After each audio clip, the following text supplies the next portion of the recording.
el viaje ya. Estamos charlando con Juan, como siempre. Bienvenido, Juan, gracias por estar acá. Buenas, Carlos, buenas noches. Siempre la invitación es para que nos pongas claridad sobre lo que está pasando. Recién hace horas, el gobernador Gerardo Morales con el presidente. El tema es el pacto fiscal, donde Jujuy, por supuesto, participaba con todas las provincias. ¿Es bueno o es malo que lo anulen, que lo deroguen, que continúe? ¿Qué va a pasar con esto? Yo creo que ese pacto fiscal que se firmó hace un par de años, con el acuerdo de prácticamente todas las provincias, creo que San Luis nada más no había firmado, estaba bien orientado, porque en realidad lo que buscaba era, por un lado, bajar los impuestos, sobre todo dos impuestos que son provinciales netamente, pero que son muy distorsivos, ¿no? Sí. Básicamente el de ingresos brutos, que como es un impuesto que se denomina en cascada, porque se va volcando de una etapa a otra de la comercialización, y entonces lo que hoy es una tasa del 3,5% en el inicio, cuando esto se repite, puede llegar a ser el 15, el 20%, al final, digamos, cuando llega al consumidor. Entonces agrega mucho costo, ¿no?, al producto, que aparece como pequeño impuesto, pero agrega mucho costo. Entonces, esto es un impuesto distorsivo que se intentó ya en los 90 su eliminación, hubo también un pacto fiscal, después, bueno, se retrocedió, ¿no es cierto?, y ahora empezó un proceso, llevábamos el segundo año de aplicación, porque era una retirada gradual, digamos, progresiva. Y ahora está interrumpido de nuevo. No sé el texto que dice exactamente de la ley, si es una suspensión, supongo que lo van a plantear así como una suspensión, pero yo creo que en algún momento hay que seguir avanzando en esta dirección y mejorar nuestro sistema impositivo, que es malo desde hace, no de ahora, de décadas es malo, y cada vez es más malo, digamos, ¿no? Y esto era un avance en el buen sentido. Así que, claro, siempre aparecen las urgencias, ¿no? En este caso de los gobiernos provinciales, pero resulta que nunca se hace un esfuerzo en todos los niveles de gobierno, y en los provinciales y municipales en particular, por decir, no tener que necesitar más recursos, sino a ver cómo administramos mejor el gasto. Que este es el gran problema. Porque ¿por qué hace falta cada vez más recursos, más impuestos? Y bueno, porque cada vez se aumenta el gasto. E incluso el problema es no solo que se aumenta el gasto, sino que ese gasto es ineficiente. O sea, realmente no produce los efectos beneficiosos que uno esperaría que produzca. Gasto personal, por ejemplo. Por ejemplo, cuando hay un gasto excesivo en personal, ¿no? Bueno, sabemos que baja la productividad de cada empleado porque hay gente sin tarea, se entorpecen los procesos, hacen más lerdo, se aparecen islitas, ¿no es cierto? Y cada uno, y todo eso son posibles escollos para el normal desenvolvimiento. Entonces, y por ejemplo, lo conocemos, ¿no? En la administración pública hay sectores que hacen falta gente. Por ejemplo, en el sector normalmente, o por lo menos era así, de enfermería en los hospitales, ¿no? Pero resulta que ahí no, lo que cargamos es de personal administrativo, por ejemplo, que no hacen falta. Entonces, por eso digo que es ineficiente, porque el gasto más fácil, que además está connotado con cuestiones políticas, de pago, digamos, político, y que yo digo que esto tiene mucho que ver con la necesidad de reforma del financiamiento de los partidos políticos, ¿no? ¿Por qué? Porque como no hay una clara instrumentación de esto, el que llega al gobierno financia su partido a través del Estado, del gobierno, digamos. Cumple los compromisos de campaña. Exactamente, y esto debiera sacarse. Yo incluso digo que el Estado no ahorre lo que hoy está gastando en los partidos políticos, ¿no? Que no ahorre, se los dé, pero se los dé, y que cada partido ahí administre esos fondos y se los dé a quien quiera, de sus militantes, y los haga, los capacite, que sería muy bueno que los capacite, sería muy bueno que forme cuadros técnicos y políticos, ¿no? Que, bueno, les haga hacer o no hacer cosas, será responsable del partido, pero no lo entreveremos con la gente de carrera de los estados, porque ahí entorpecemos y termina igualándose para abajo en vez de que la administración del Estado mejore. Y el gasto crece, ¿no? Y el gasto crece. Ahora, Juan, si... Porque son capas geológicas que se van acumulando. Sí. Cada gobernante deja la suya y va agregando sucesivas. Un ejemplo clave es la legislatura, ¿no? Cada diputado que se va deja gente y gente y gente. Claro. Fíjense, la legislatura, 48 diputados, tiene más de 1.000 empleados. 1.200, 1.500, ¿no es cierto? Sí. El Consejo Deliberante de San José de Jujuy, con 12 concejales, tiene 1.000 empleados. De eso te quería preguntar, ya que pasaste al tema municipal. Sí. Tampoco los municipios son ordenados para gastar. Para nada. Para nada porque, bueno, esta misma razón que acabo de expresar, pero además, por ejemplo, en Jujuy, por una vieja deuda que tenemos, ¿no es cierto?, de un régimen de coparticipación municipal efectivo. Lo que acá hay un régimen, pero que tiene que ver con pagar una planta de personal a un determinado momento, que después se fue cambiando y que se fue ampliando, y entonces, como los intendentes saben que en algún momento se la van a ampliar, estira hasta que la cosa se pone espesa, y entonces viene el auxilio y le convalidan lo que ya tenía, y entonces no tiene solución. Hay que discutir un régimen de coparticipación efectivo, que sea responsable y que los intendentes se hagan responsables de la administración de sus recursos, ¿no? Sí. Porque si no, siempre es fácil echarle la culpa a la provincia que no le da, pero seamos claros en qué le damos y después cada uno atiende su juego, como claro. ¿No? O sea, se repite en pequeño en los municipios lo que se da a nivel federal con las provincias, tal cual. Además, los municipios tienen un propio sistema de recaudación y de tasas que no son tasas, son impuestos algunos, ¿no? Sí, muchos ya tienen la denominación de tasa, pero casi pasan a ser impuestos. Pero además con una muy pobrísima performance recaudatoria. Sí, por ejemplo, una de las principales tasas, que es así una tasa, ¿no?, de recolección de residuos, el barrio de limpieza, como se le llame, en los distintos municipios, en general no supera el 20%. Son tasas bajísimas que no cubren el costo de prestación del servicio por parte del municipio, pero que además no las paga casi nadie. Mira, pasa lo mismo que con vivienda, ¿no?, con las viviendas del Estado. Se las terminan dando y con cuotas tan bajas que, como es tan baja, la gente dice, no, ¿para qué voy a pagar eso? Ya la dejo, después la pago tú justo, y termina no pagándola nunca. Entonces, esta idea de la solidaridad que yo pago para que el próximo tenga es todo verso, no existe, digamos, ¿no? Entonces, bueno, en este último caso yo creo que el Estado no debe hacer vivienda, yo creo que debe regular el mercado inmobiliario a través de un banco de tierra, debe ponerle infraestructura, digamos, calles, luz, agua, gas, ¿no es cierto?, y dejar que cada gente haga su vivienda. De hecho, tenemos ejemplos. Alto Comedero, el primero es del Estado, el segundo es hecho por la gente, digamos, la zona, ¿no es cierto? Sí. La primera entrada es del Estado, la segunda y tercera es hecho por la gente. Y ya vemos que la gente tiene capacidad de hacer sus casas, porque la ha hecho. Vemos la realidad.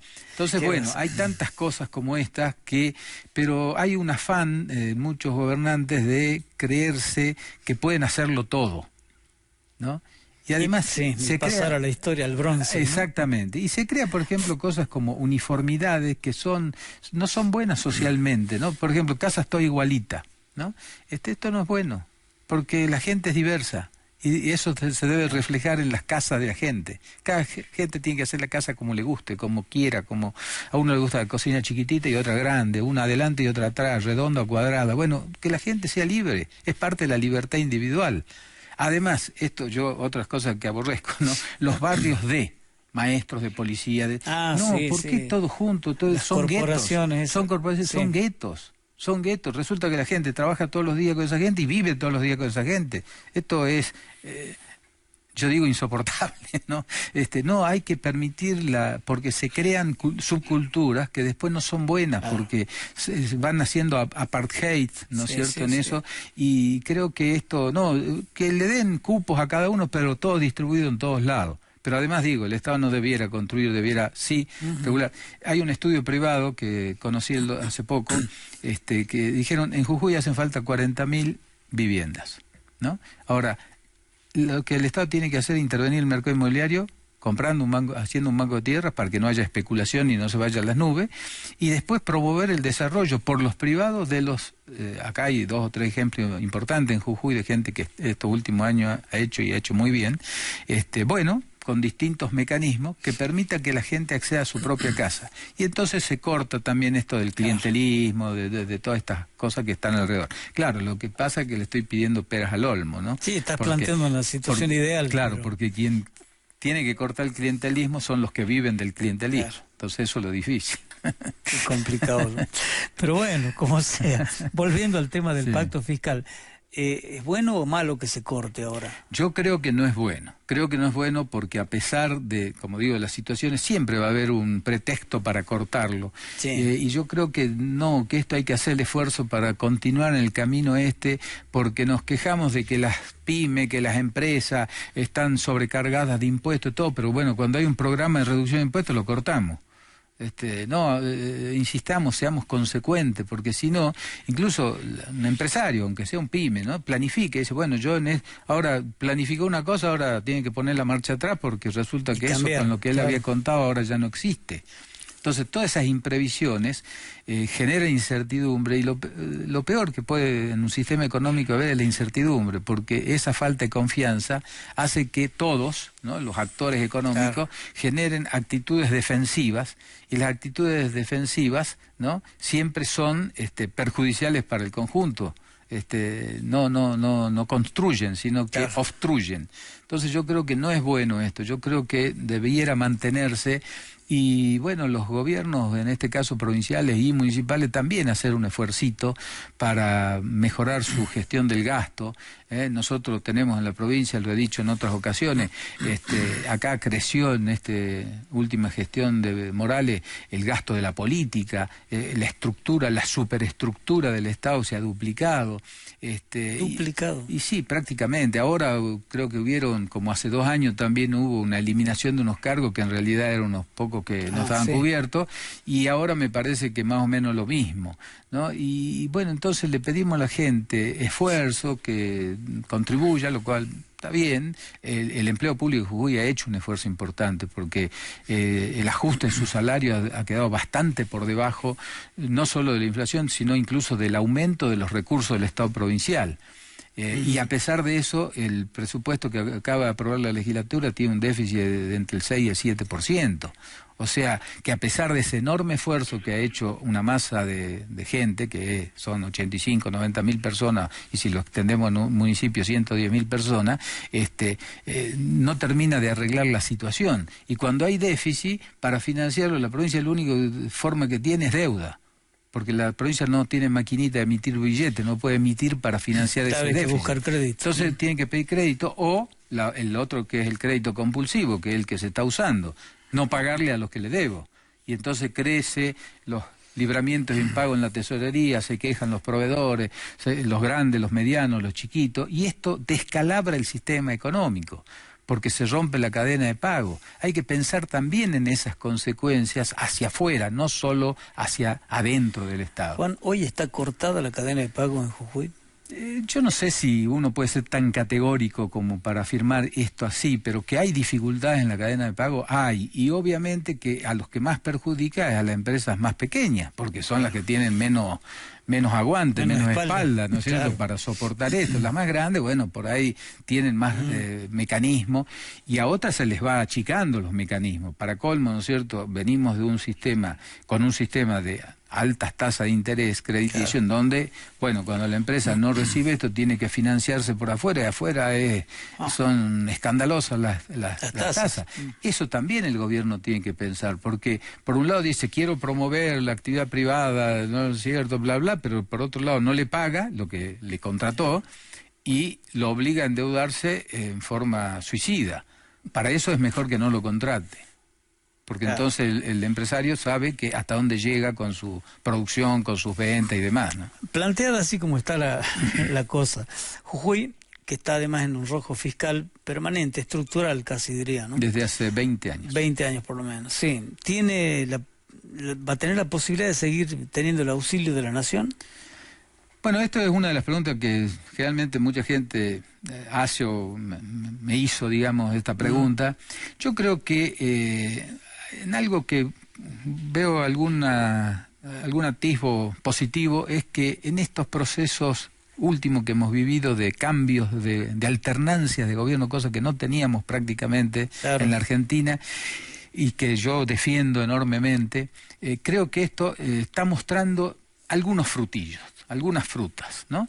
Lo que anunció ahora el nuevo gobierno del presidente Fernández no es un cambio absoluto en una dirección 180 grados distinta a la que teníamos, ¿no?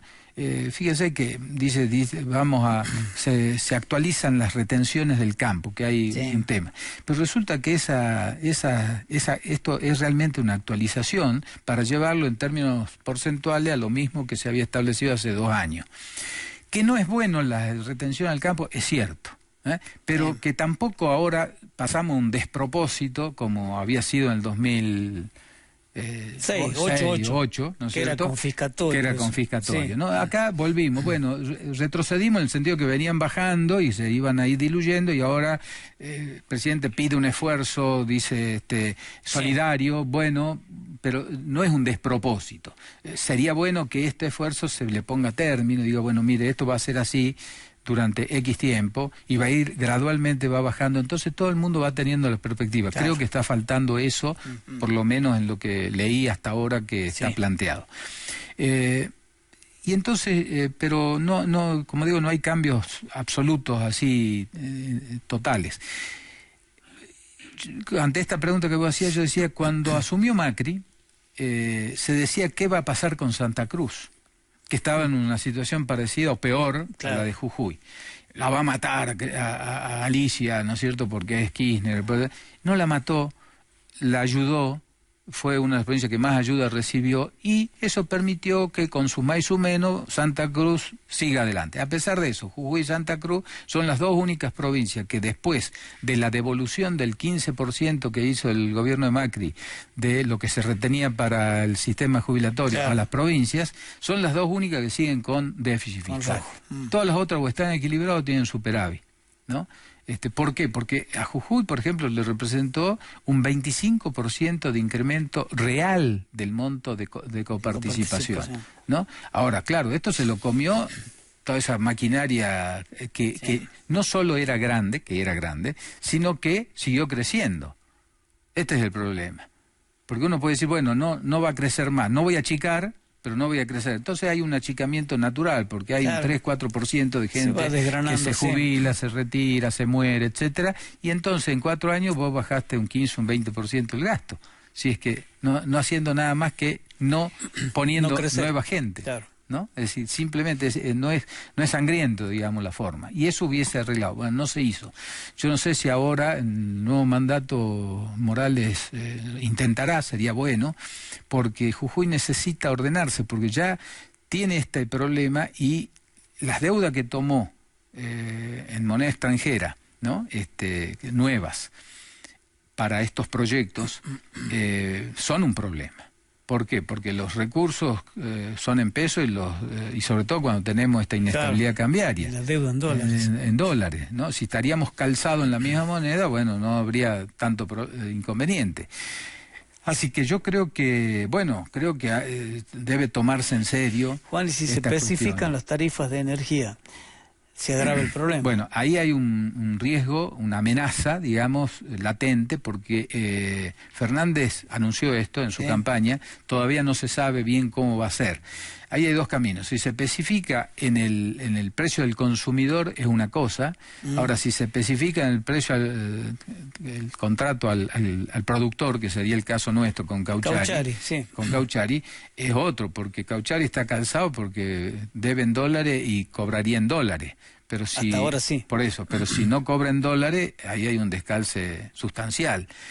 Supongo yo que en este caso, incluso ahora que veo las primeras medidas, me parece que es más cauto, digamos, esta cambio de administración.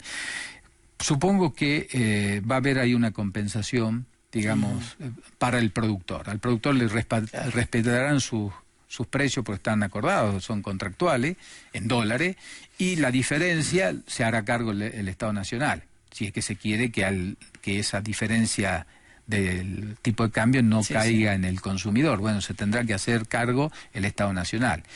Y yo supongo que no va a haber, volviendo a la pregunta inicial, que tampoco esta vez el gobierno nacional va a abandonar a ninguna provincia, y entre ellas Jujuy.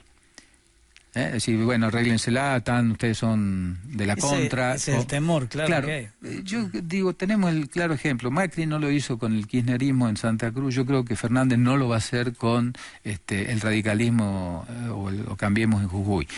¿Que le costará un poco más? Seguramente, que habrá alguna antesalas mayores, más largas, digamos, ¿no es cierto?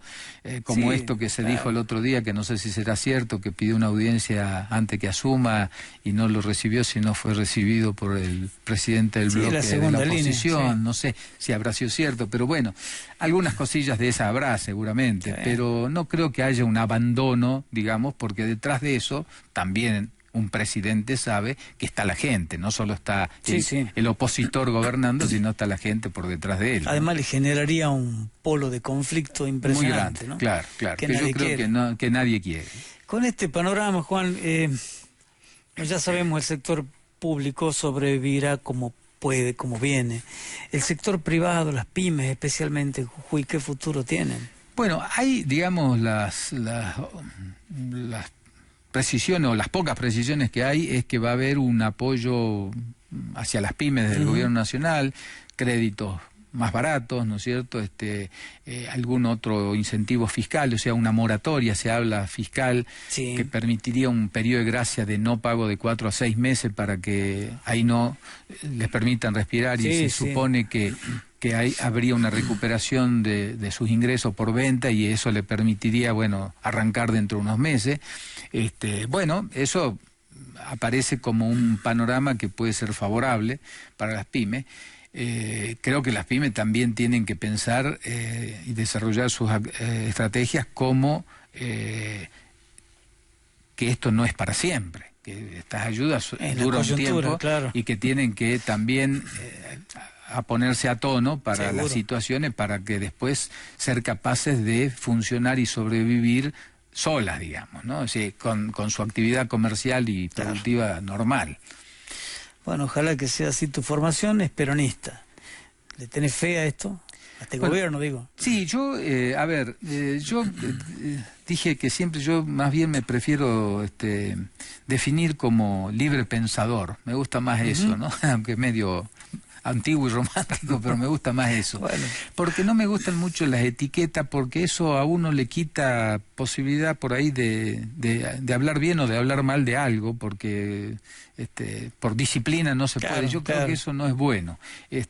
Yo creo que, como te decía hace un rato, esto de la alternancia muestra sus beneficios, porque ahora, digamos, cuando por ahí se esperaba quizá algunas salvajadas, bueno, no las ha habido, al menos hasta ahora, y yo no creo que las haya, y entonces esto muestra que la gente va aprendiendo, los partidos, los dirigentes como tales van aprendiendo, y bueno, se sabe que hay algunas cosas que no se pueden hacer, que tampoco quien gana es el dueño del país, ¿no es cierto?, sino que es un administrador de la cosa de todos, y que tiene que gobernar para todos, que habrá prioridades y que esto puede cambiar de partido en partido, también es cierto, pero yo creo que esto vamos empezando a ver de a poquito, digamos, en la Argentina este aprendizaje democrático que tanta falta nos ha hecho siempre, ¿no?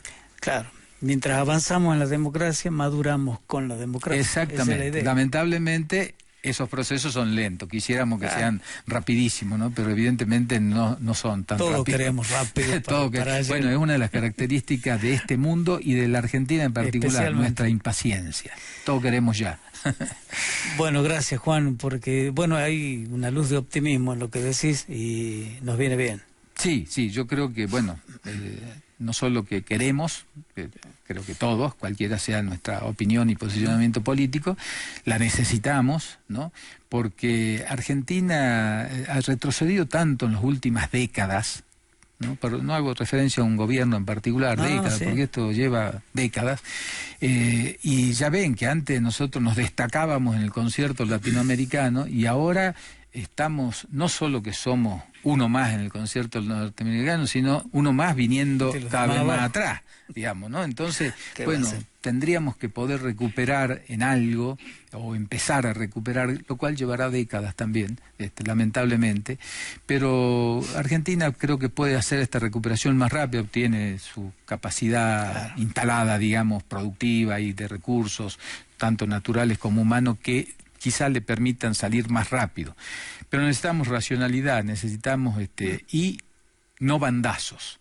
Por eso yo veo con cierta tranquilidad estas medidas que no son un bandazo, no son íbamos al norte, ahora vamos al sur, o al este, o al oeste. Claro, sino que, bueno, hay una corrección, ¿no es cierto? 10, 15, 20 grados. Perfecto, pero porque si no lo otro es insostenible, porque la gente y los operadores económicos necesitan una cierta perspectiva. Cuando esa perspectiva no existe, te repito, todo el mundo empieza a tomar posiciones defensivas y eso perjudica al conjunto.